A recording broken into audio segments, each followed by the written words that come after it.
What's up? We're back with the Week 1 recap of the Little Cup World Cup match between India and Brazil. Each match is 8 games long, and this match was a real roller coaster with the momentum constantly shifting. This is game 1 of the series between me and TDNT, and I've covered this game in full in a previous video, so I won't go into too much detail here, but the main idea is that I had a Magnemite with Magnet Pull that can trap and kill the Ferroseed, and that is going to auto-win the game basically. So we sacrifice Diglett, we go to Magnemite here, and we fast forward a few turns and you can see that Magnemite can actually PP stall Ferroseed. With a combination of Substitute, Charge Beam, and Rest, and a Salac Berry, Ferroseed can literally not touch Magnemite. So Substitute, Rest, you're going to PP stall Ferroseed out of all of its health, and there's really nothing Ferroseed can do besides sit there and wait. It can't do anything at all. So Ferroseed keeps trying, eventually it is going to run out of PP, and then finally, once the PP is all gone, Magnemite just goes in, it sweeps, and there's nothing you can do about it. Because of the speed boost and the special attack boost, it outspeeds everything and it one-hit KOs everything, and the game is over. And just like that, India takes a 1-0 lead versus Brazil. Very auto-win. There was nothing he could do versus the Magnemite. It trapped the Ferroseed, and it's game over. Now we move on to game 2. And in game 2, our idea was simple. If it isn't broken, don't fix it. So we use Magnemite again, and again we get the Ferroseed matchup. This is a guaranteed win, an unstoppable sweep, a slam dunk, easy clap. There is nothing that Mendeez can do versus the Magnemite. It is over. The game is over before it even started, assuming you don't make any mistakes.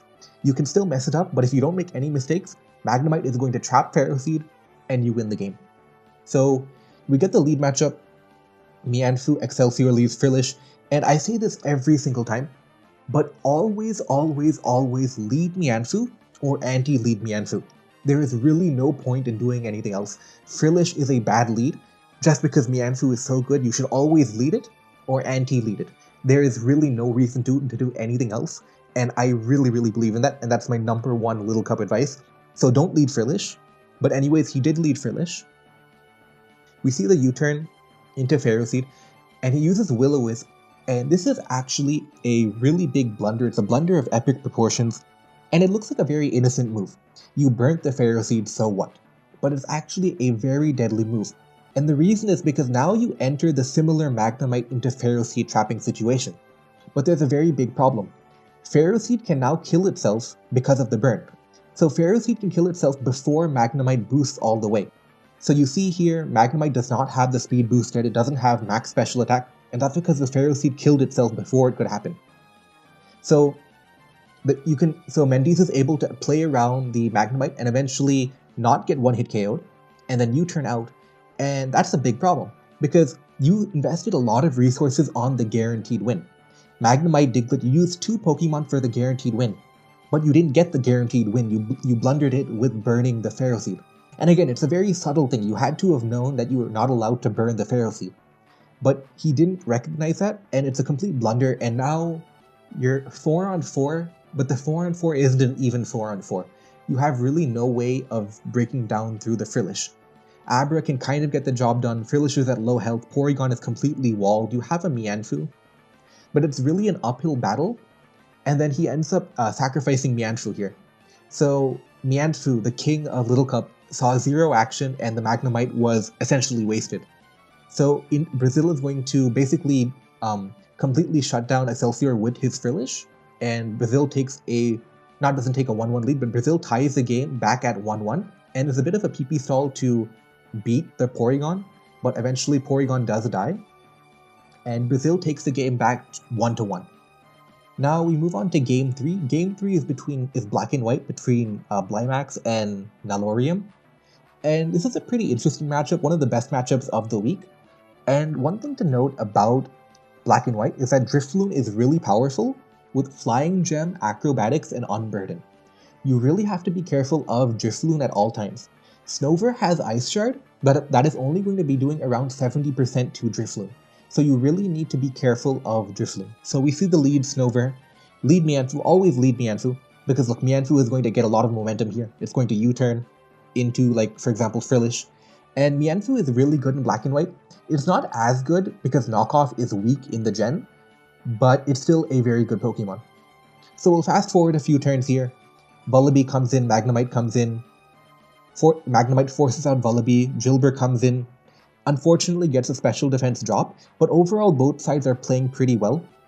Frillish here, Snover on the Frillish, recover, going to Mienfoo. Blizzard only does 40, Mienfoo is a king, it's so bulky, and it can regen, it can U-turn. Mienfoo really is one of the best Pokemon in Little Cup. So much power, so much bulk too, it's really, really good. Goes to Frillish here on the fake out, U-turn, Snover, Vullaby, all standard stuff, really. And here's where it gets interesting. Nalorium goes to Jilbur, and he's willing to sacrifice Jilbur just to remove the Stealth Rock. So we're going to see it here. He's going to Rapid Spin and then die to Slowpoke. Slowpoke is going to knock out the Jilbur, and we're going to see Nalorium go into Drifloon right now. And Drifloon is a big, big threat. So how do you deal with Drifloon? You're going to get hit by a very strong Acrobatics, and then the speed is going to be doubled. How do you actually defeat that? And the way to defeat it is very counterintuitive. To beat the Ghost type, you're going to have to use your Psychic type. Slowpoke is actually really, really bulky, so it can live a Shadow Ball and then Thunder Wave right after. So you're going to have to sacrifice a Pokemon, maybe like Natu for example. You would have to sacrifice Natu, then come back to Slowpoke, and then use Thunder Wave. That's how you would maneuver past the Drifloon. But it's not a very obvious thing to spot, because it doesn't even enter your mind that the Psychic type has to counter the Ghost type. It doesn't even enter your mind. So, unfortunately, Blimax does sacrifice Slowpoke here, and now it's really tough to deal with the Drifloon. He goes to Magnemite to try and deal with Drifloon, but it reveals Hidden Power Ground and knocks out the Magnemite. And now, he goes to Drillbur, and Drillbur can actually live in Acrobatics, so Nalorium gets a Will-O-Wisp off first, and then the Rock Slide comes in, and now it's going to use Acrobatics, knock out the Drillbur, and now you go to Snover, now you Ice Shard, but the problem is now you let Shelter set up on your Ice Shard, so it's going to use Shell Smash here. Now Mienfoo, being the king of LC, it can actually live a Shell Smash with enough bulk, so it's going to fake out into the Protect. He's going to sacrifice Natu here, Natu is going to faint, he's going to go to Mienfoo, Protect again, but Icicle Spear doesn't actually knock out Mienfoo. Mienfoo is too bulky for that.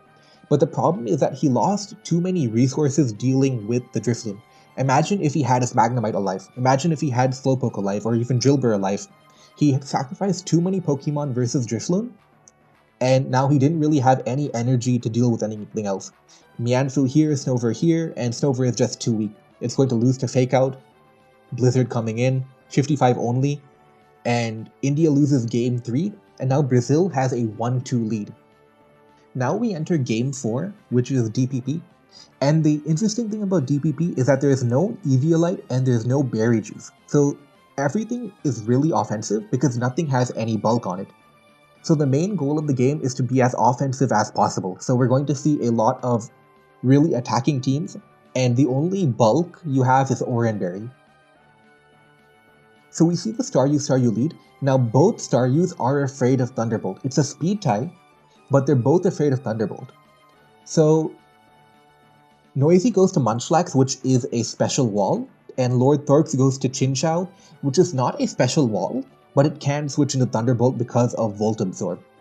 So you see that play, Noisy makes a really nice pursuit and gets chip damage on Chinchou, and then he goes to Duskull, and he makes a really nice play. He goes to Houndour on a Willow, and he's going to Pursuit again. So two really big Pursuit plays from Noisy to get really good damage on Chinchou and now Duskull. Duskull heals with Oranberry, but it goes to Staryu now, and you go to Munchlax here, special wall, right? And again, nothing has recovery besides Oranberry, so health is really valuable, and Munchlax is the best Pokemon in DPP because of its good HP stat. Nothing has the bulk that Munchlax has. Houndour is going to be able to defeat the Duskull here, and he goes to Staryu again.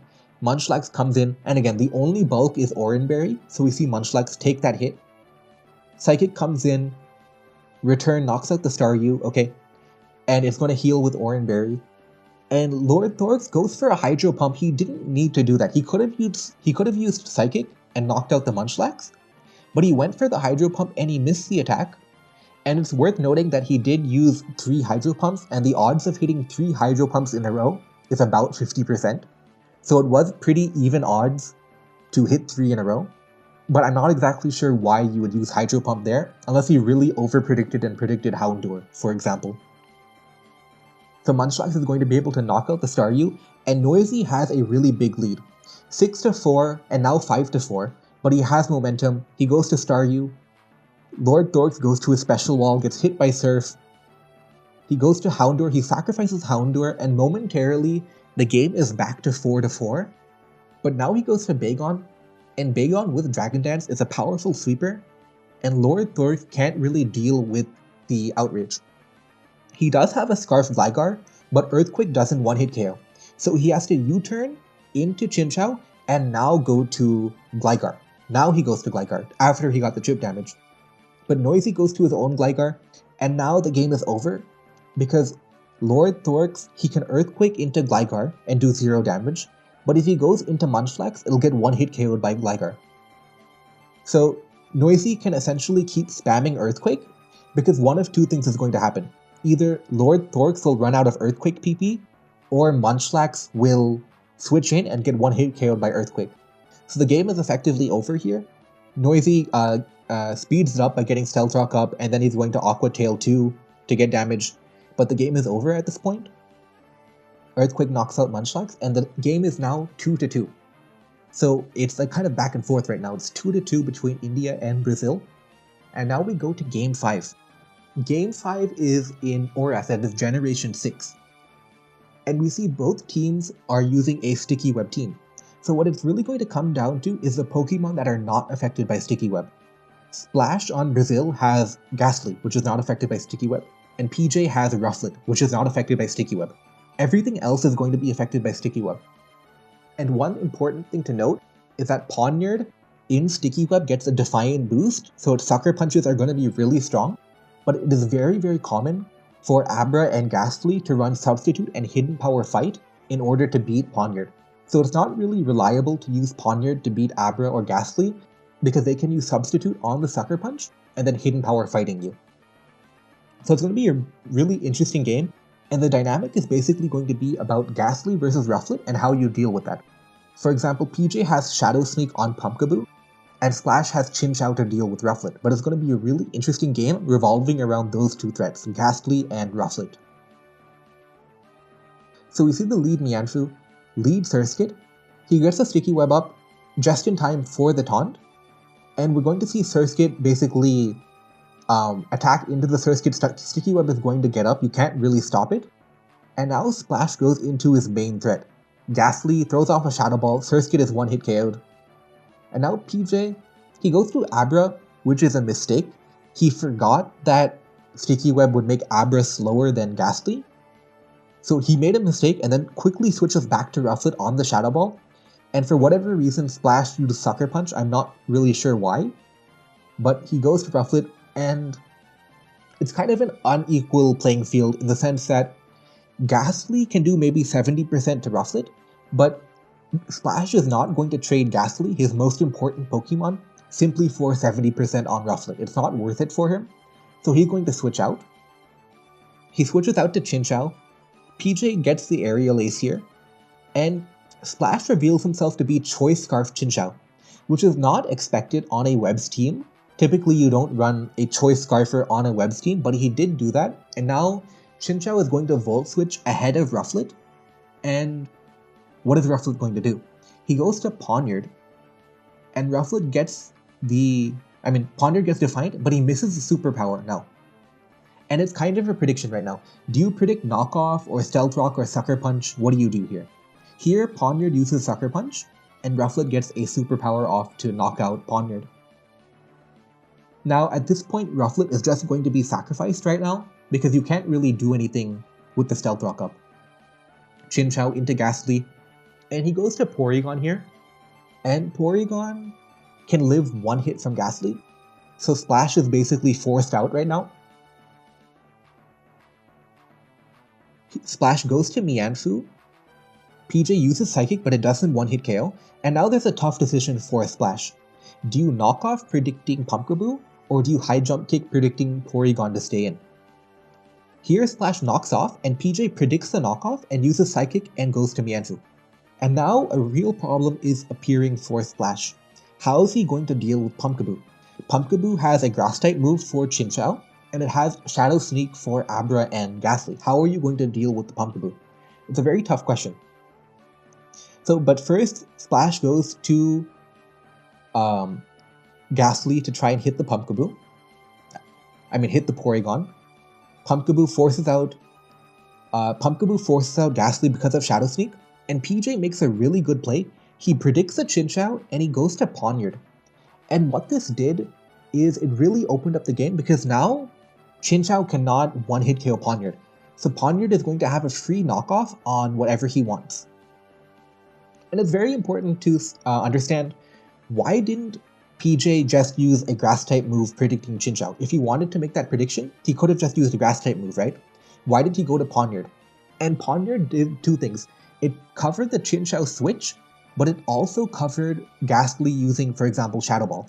Because say Ghastly used Shadow Ball as PJ tried to make a prediction, then Pumpkaboo would die on the spot. But by going to Pawniard, you covered the Shadow Ball and you covered the Chinchou switch. So a really veteran play by PJ.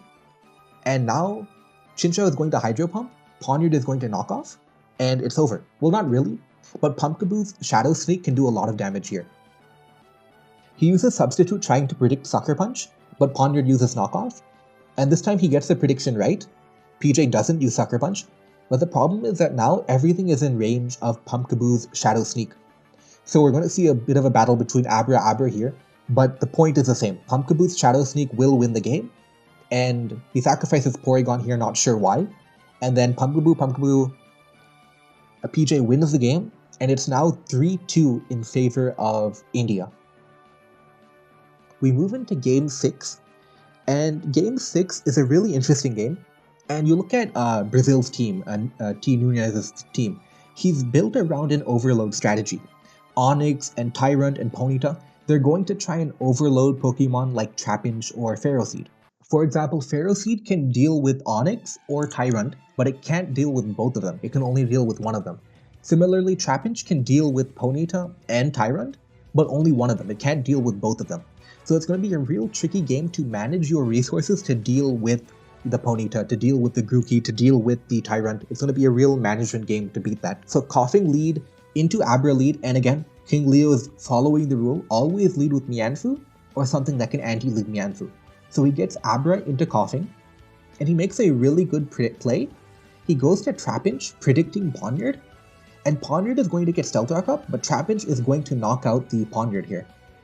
So really good play to remove Pawniard, and Trapinch is in the game now. It can still deal with Tyrant, it can deal with Onix, it can deal with Ponyta, really good play. And now he goes to Grookey, and King Leo goes to Ferroseed on the Grookey. Grookey is going to use Knockoff, and this is a play I really did not like from King Leo, because you have to understand your resources. Ferroseed does not have Regenerator. Any damage it takes is going to be permanent, and you need Ferroseed to help you check Tyrant, you need to help it check Onix, you need to help it, basically these two only, right? Onix and Tyrant. So you had other options to deal with Grookey. You had Marini, which has Regenerator. You have Mianfu, which has Regenerator. But you went to the one Pokemon that does not have Regenerator, and it's the one Pokemon that you need for Tyrant. So a bit of a mistake here to go to Ferroseed, and it's basically understanding that you can't undo Ferroseed. You can undo Marini and Mianfu because of Regenerator. You could have even gone Natu because you don't really need it for anything, but it's a basic misunderstanding of the value of your resources. Ferroseed was incredibly valuable, and to let it take a knockoff when you had other options is just simply a mistake to let Ferroseed take the damage. Now Grookey stays in. It uses Drain Punch and unfortunately gets the crit, but that doesn't really matter because all you wanted was damage on Ferro for Tyrant to sweep late game. So the crit really didn't matter too much.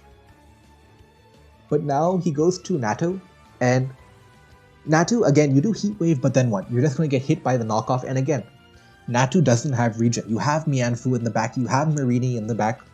Grassy Glide takes him out here, and you really have to ask the question, what are you doing with Mianfu? Mianfu is the best Pokemon in the game, but it's only the best Pokemon in the game if you actually use it. If it's sitting on the bench, it's not doing anything. So now you go to Mianfu, but all you do is you turn into the Ponyta here, And another mistake is you go to Trapinch now, when you had a Mareanie as an option to deal with Ponyta. And the reason I call this a mistake is because your Trapinch is going to beat the Ponyta. That's 100% true. But it's after it beats the Ponyta, it's not going to be able to beat the Tyrant. The Tyrant is still going to win the game, because Pharaoh Seed was sacrificed for no reason, really. Pharaoh Seed was sacrificed. Now Trapinch is going to be sacrificed here as well, and you can't stop the Tyrant anymore. Earthquake is not going to be doing a lot of damage because of the burn, and now Tyrant is going to basically one-hit KO everything. And you have to really look at why was Pharaoh Seed sacrificed for no reason? Why was Trapinch sacrificed for Ponyta when you had a Mareanie in the back? So that's kind of a big blunder. And Mianfu, the best Pokemon in the game, did literally nothing all game. All it's going to do is die to a Psychic Fan. You should be using Mianfu more often. You should use Mianfu to switch into Grookey, because you have that luxury of being able to fake out, regen, all that good stuff. So Brazil ties the game back 3-3, and we enter into Game 7, which is Sun and Moon Little Cup. Sun and Moon Little Cup is very similar to Sword and Shield Little Cup, but the main difference is, of course, Vullaby, but also Z-moves. That's going to be the main difference between the two. So we see Fungus into Mianfu. Mianfu is going to fake out here, and then it's going to knock off to remove the Eviolite, and I really hate this idea. Mianfu is the best Pokemon in the game. Don't use it as sleep fodder. It has better things to do than being used as sleep fodder. It can use Fake Out, it can use High Jump Kick, it can live any attack.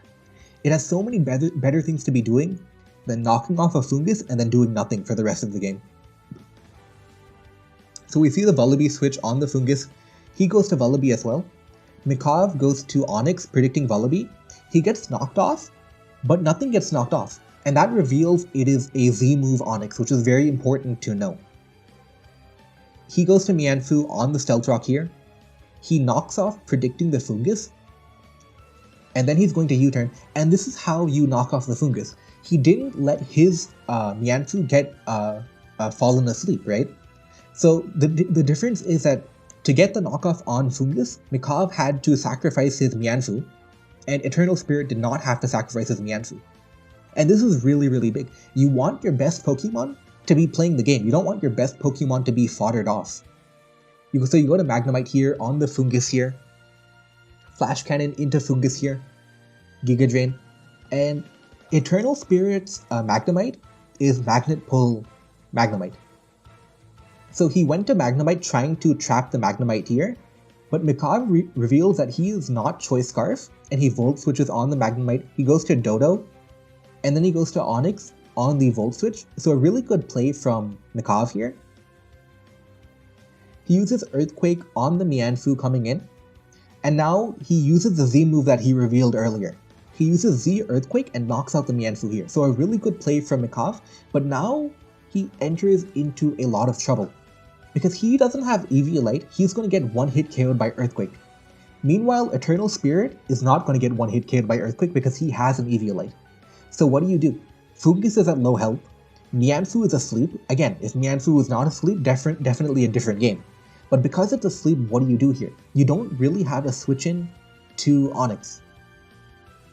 So Mikaav goes to Fungus here, and Eternal Spirit gets up Stealth Rock instead of Earthquaking. And this is more of a strategic decision. He valued Stealth Rock for Vullaby, for Dodo. He valued that more than Earthquaking into a Fungus. So that's just a strategic decision. I think maybe I would have Earthquake, but it's hard to tell. Sludge Bomb here, a speed tie situation, and he wins the speed tie. Mikaav knocks out the Fungus.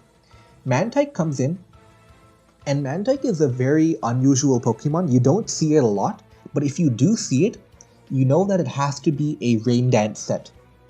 So knowing that it's going to be Rain Dance, what do you do? Do you Sludge Bomb? Do you go to Vullaby? What do?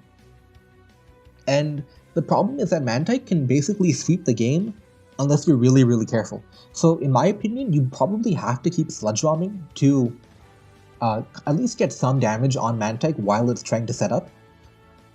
Mikaav goes to Vullaby here, and Mikaav uses Substitute, predicting Spore, so a good play. Mikaav uses Knockoff, but now he reveals he's Z Water. Z Rain Dance, Speed Boost, Hydro Pump knocks out the Vullaby, and Mikaav doesn't have a switch in. he goes to Magnemite, and Magnemite has Endure. So this is going to be kind of a 50-50. Do you predict Endure? Do you predict Hydro Pump? Like if you're Eternal Spirit and you're predicting Endure, you can use Substitute. But if you don't predict Endure, you should use Hydro Pump. So kind of a prediction here. And he gets the prediction right, but he misses the Hydro Pump. Magnemite is going to knock out the Mantike here. And now he goes into Fungus, and it's a really tough endgame right now. He goes to Vullaby here, and he goes to Onix here, and Eternal Spirit is going to use U-turn, get damage on Onix, go to his own Onix, and again, the Mianzu, the best Pokemon in Little Cup, is sitting here doing absolutely nothing because it was used as sleep fodder. It's not doing anything at all. It gets knocked out by the Onix here. Mikaav now goes to Fungus to throw off a Spore. Nothing can switch into Spore. So we're going to see a Spore here. Vullaby gets hit. Onix comes in, and this is a very tough situation to deal with for Eternal Spirit, because he gets hit by the Earthquake now, and it's kind of tough. What do you do versus the Onix here? He goes to Dodo, and Mikaav opts to sacrifice Dodo here, and he goes to Fungus here, and then forces out the Giga Drain. And now it's a very tough situation for Eternal Spirit, and the main reason why is because say you attack into the Onix, right? Then Onix is going to get a weak armor boost, and it's going to outspeed and knock out the rest of its team. So Eternal Spirit cannot really attack, because if he attacks and he attacks a Onix, he's going to be in big trouble. So he goes to Onix, predicting maybe Onix again, and Mikaav makes the prediction, and he uses Sludge Bomb knowing that Vullaby is not going to attack, because if it attacks, it risks attacking into the Onix. So a really good play from Mikaav. Sludge Bomb here, Explosion knocks out Fungus, and now it's a really interesting endgame. Vullaby, Magnemite, Onix, Magnemite. So Eternal Spirit cannot lead Vullaby, because if he leads Vullaby, he's just going to attack the Onix, Onix is going to get weak armor, and it's going to win the game. So he has to go to Scarf Magnemite. But if you go to Scarf Magnemite, what should Mikaav do? If he goes to Onix, he'll lose the game, right? So he has to go to Magnemite. He goes to Magnemite, it's going to be a Magnemite face-off, but Eternal Spirit reveals he has Hidden Power Fire. So he can endure once, but now what does he do? He's going to run out of PP if he keeps trying to endure again and again. So he can't endure again and again, so he'll have to Volt Switch out. Hidden Power Fire, Volt Switch into Onix, and Onix actually lives the Hidden Power Fire. So if Mikaav plays it very lazily, he uses Earthquake, Rock Blast, he knocks out Vullaby, but then Magnemite comes in later and can spam Flash Cannon. So Mikaav makes a really good play. He goes Magnemite, predicting Vullaby. And it's another tough situation right now. Magnemite wants to use Recycle and get back to full health. So Vullaby should obviously knock off, right, to hit Magnemite. But the problem is that what if you knock off into the Onix? Then you lose the game. So it's a very tough situation for both sides right now. He wakes up, he uses Defog. He uses Defog because he predicted Onix. But Mikaav doesn't go to Onix. He uses Recycle, and he's back at full health. And again, Eternal Spirit, again, he doesn't attack with Vullaby because he's so scared of the Onix. But again, Mikaav gets a good prediction. He uses Volt Switch predicting the Magnemite, and it's game over. Vullaby cannot defeat both Onix and Magnemite, and India takes a 4-3 lead going into Game 8. So we enter Game 8 with India leading 4-3. If they win the game, they win the week. Otherwise, it's going to be a 4-4 tie. And Raj is using a pretty standard team, but he has one secret move. He has Grookey with Grassy Seed Acrobatics, and that is going to be really good in the matchup, because Swords Dance Acrobatics can knock out Fungus, and then with Grassy Glide, you can knock out the rest of the team, and you can Drain Punch the Magnemite. So Raj definitely has a good matchup with the Grookey, and it's almost a game-winning matchup. It's not as bad as the Magnemite, but it's a really strong Pokemon to have versus a team that is completely weak to Grookey. So we see Raj lead with Staryu, and I hate this lead so much. I say this every time, I've said it so many times in the video. Always lead Mianfu, or lead something that can anti-lead Mianfu.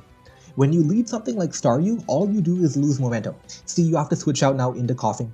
Mianfu can do whatever it wants, he switches to Slowpoke. A few turns pass, and eventually you end up in a situation where you lost all of your momentum.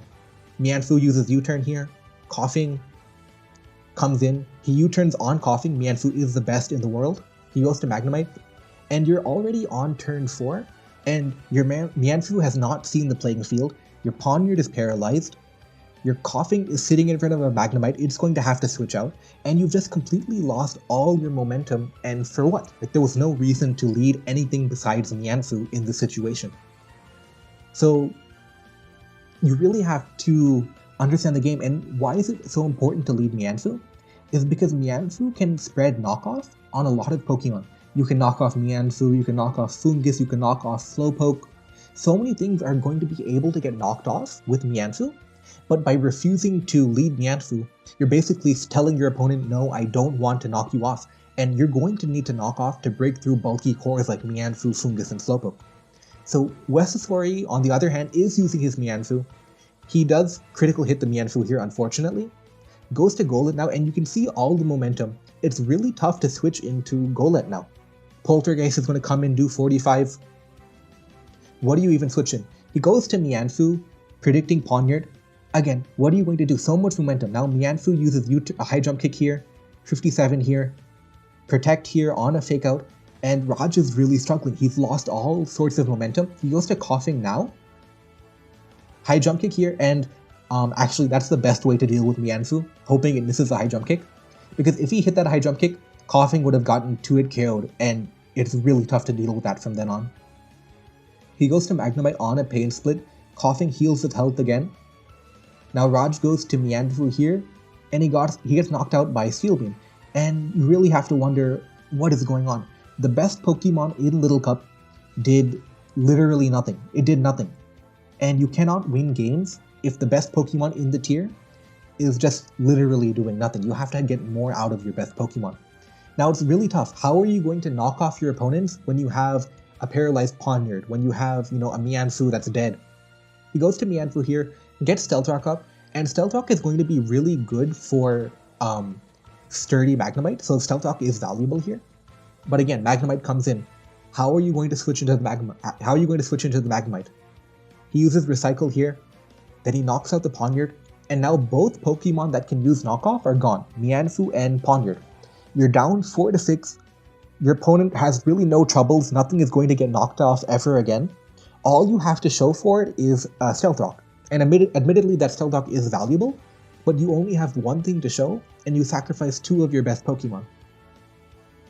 He goes to Slowpoke now. He goes to Coughing here.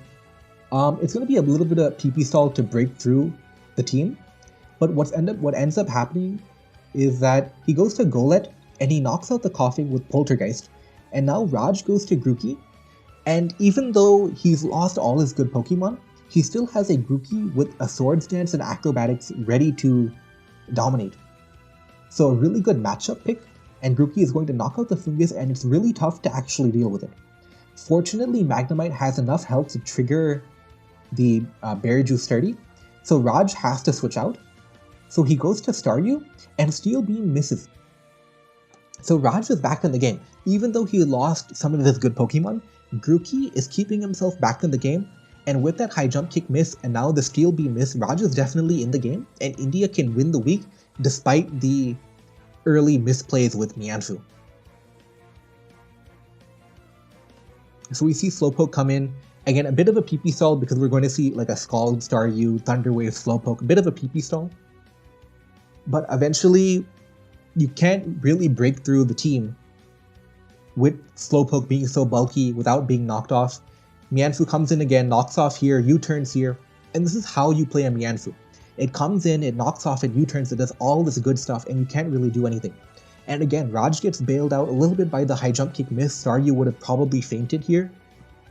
So again, Raj is staying alive because of the luck and because of the matchup, and he still has a chance with Grookey. Grookey can still win the game.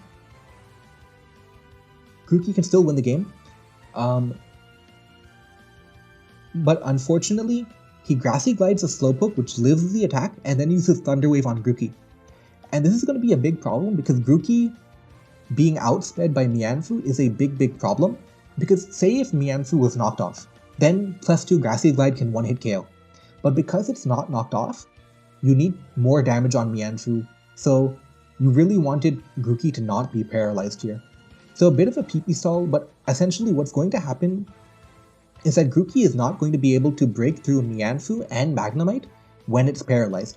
Because if you're paralyzed, your Drain Punch doesn't outspeed Magnemite anymore.